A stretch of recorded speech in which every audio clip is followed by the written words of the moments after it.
कई लोगों के मन में यह सवाल आता है, अगर बेटी सच में लक्ष्मी का रूप होती है तो फिर कई बेटियां जीवन में इतना दुख क्यों सहती हैं? क्यों कई घरों में बेटी को सम्मान नहीं मिलता? क्यों कुछ लोग बेटियों को बोझ समझते हैं? इसका उत्तर भी हमारे शास्त्रों में मिलता है। प्राचीन ग्रंथ गरुड़ पुराण में बताया गया है कि इस संसार में जो कुछ भी होता है वह कर्मों के नियम से बंधा होता है।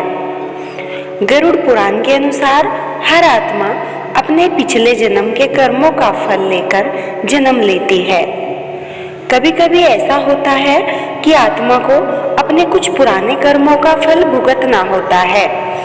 इसी कारण वह ऐसे घर में जन्म लेती है जहां उसे कठिन परिस्थितियों का सामना करना पड़ता है। लेकिन इसका मतलब यह नहीं कि वह आत्मा कमजोर है। कई बार भगवान किसी आत्मा को कठिन परिस्थितियों में भी मजबूत बनने के लिए भेजते हैं। कभी कभी बेटी का दुख उसके माता पिता के कर्मों से भी जुड़ा होता है। शास्त्र कहते हैं, अगर कोई परिवार स्त्रियों का अपमान करे या बेटियों को बोझ समझता है तो उनके घर में जन्म लेने वाली बेटी के माध्यम से उन्हें अपने कर्मों का फल मिलता है।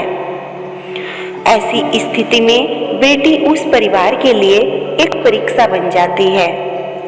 कई बार भगवान किसी आत्मा की शक्ति और धैर्य की परीक्षा लेते हैं।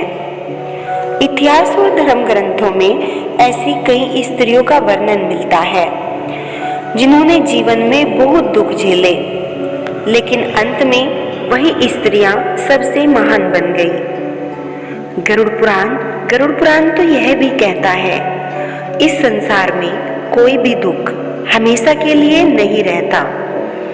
जो व्यक्ति धैर्य और धर्म का मार्ग अपनाता है उसके जीवन में अंततः सुख भी आता है।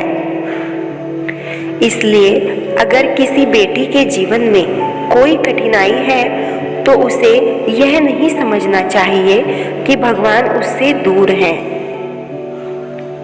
कई बार भगवान सबसे मजबूत आत्माओं को ही सबसे कठिन रास्ते देते हैं और अंत में वही आत्माएं सबसे चमकदार बनकर निकल भी जाती हैं। अगर आपको यह जानकारी अच्छी लगी हो, वीडियो को लाइक करें और हमारे चैनल को सब्सक्राइब करें। राधे राधे।